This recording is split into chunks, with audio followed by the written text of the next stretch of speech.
If you suddenly start putting yourself first and you feel that guilt creep in, you're probably not selfish. It's likely someone else has been benefiting from your overgiving. Let's talk about it. There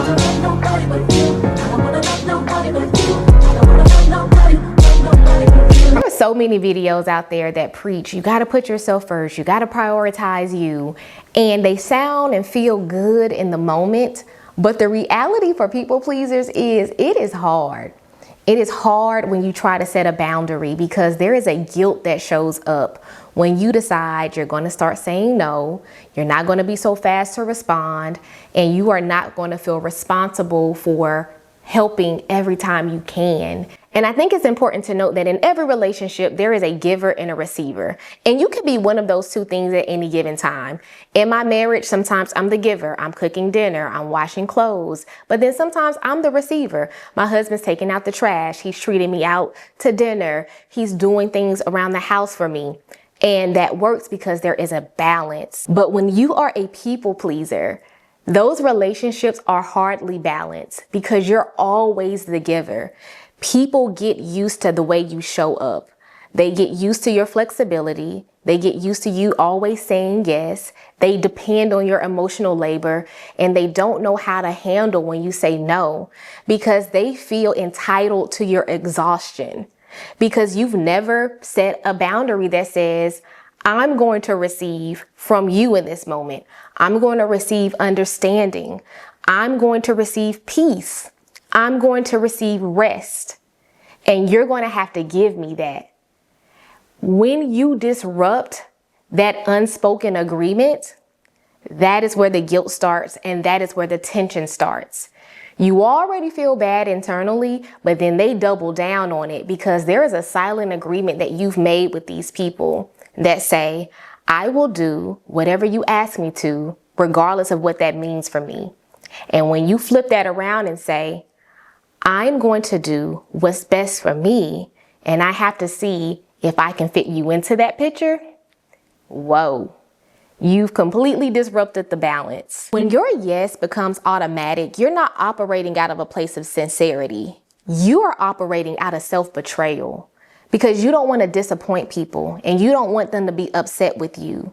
But what you end up doing is hurting yourself. And for me personally, I have had the fear of disappointing people that I cared about so much that I hurt my goals, I hurt my intuition, I've even hurt my body trying to make other people happy with me. And I walked away with the short end of the stick. I walked away feeling unworthy. I walked away feeling unloved. I walked away disappointed. Everything I was trying to protect them from, I ended up holding on and feeling because I was not doing those things because I wanted to. I did those things because I felt obligated to. And when you're working from that type of space, you don't make decisions that are intentional. And that's why you're living in a space that doesn't feel good to you right now. You're doing all of the right things and everyone is smiling and very pleased with you, but you're not pleased with you. And that's because you don't consider you when you make decisions. You automatically put you on the back burner. Oh, I can do it. I'll be there. No problem. Sure. Yes, yes, yes, yes, yes, yes, yes. And every time you say yes to someone else, you say no to you. And that's why I get passionate when people think boundaries are just about protecting your time. I mean, that's an aspect of it, but it's really about protecting you from hurt, protecting your peace, protecting your clarity, protecting your focus, and protecting the plan and the purpose God has for you. How can I do what God has called me to do if I'm always doing what you call me to do? I simply do not have the capacity to do it all. And yes, I can show up for you sometimes, but ultimately I cannot be your go-to person. And one thing about people pleasers, we have to understand we are not the gap fillers. We are not God.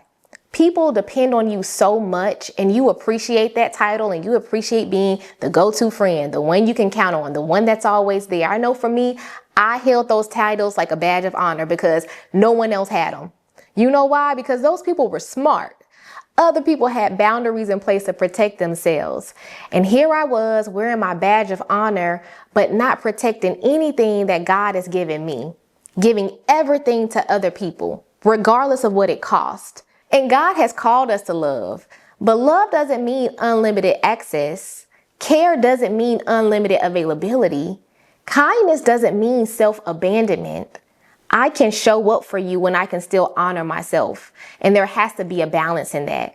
And let me be clear, most people are not intentionally trying to burn you out, using you because they know you can.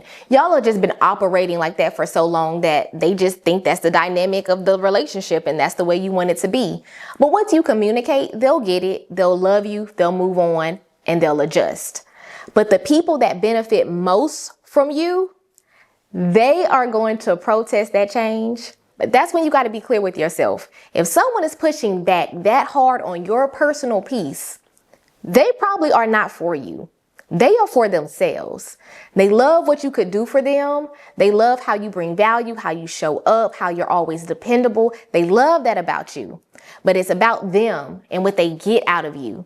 And the moment you try to position yourself as important in your own life, if that frustrates them, then they're the problem. And you got to be clear about that, because that guilt is going to eat you up. You already feel bad about flipping the script, and now their anger on top of it is going to make you feel like you are making a bad move.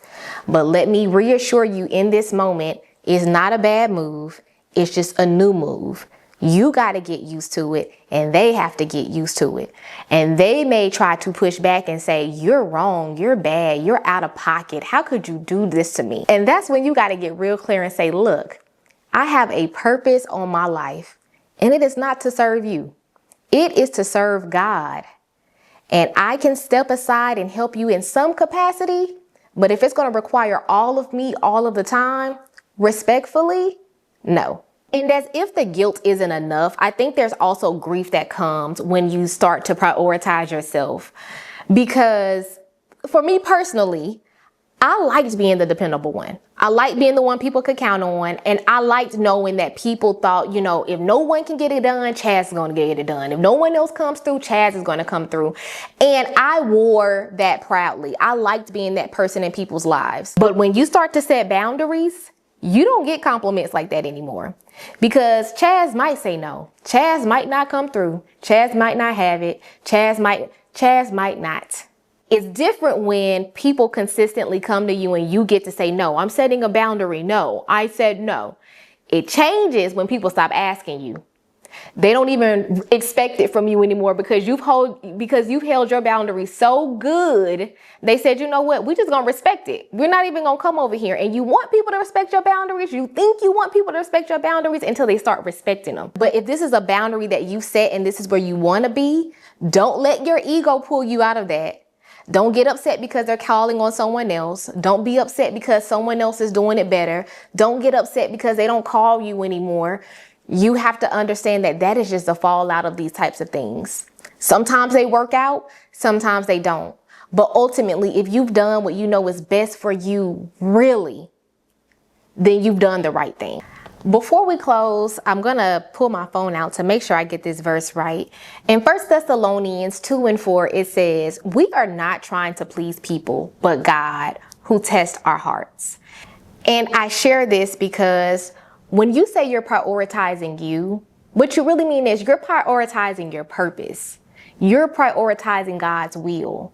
You are prioritizing pleasing God and not the obligation of pleasing people and making sure that they're happy with you. And if choosing yourself feels heavy right now, it's not because you're a bad person or you're doing bad things. You are just simply interrupting a pattern that cost you more than you probably knew. You're feeling it, the guilt and the grief that comes with finally putting you first. If any of this resonated with you, I ask that you like, comment, subscribe if you haven't already. We are growing together, and I've been so blessed just making these videos, honestly. And I hope at least one person out there feels blessed as well. I'm going to be praying for you this week, and we will talk next week. Until next time, bye.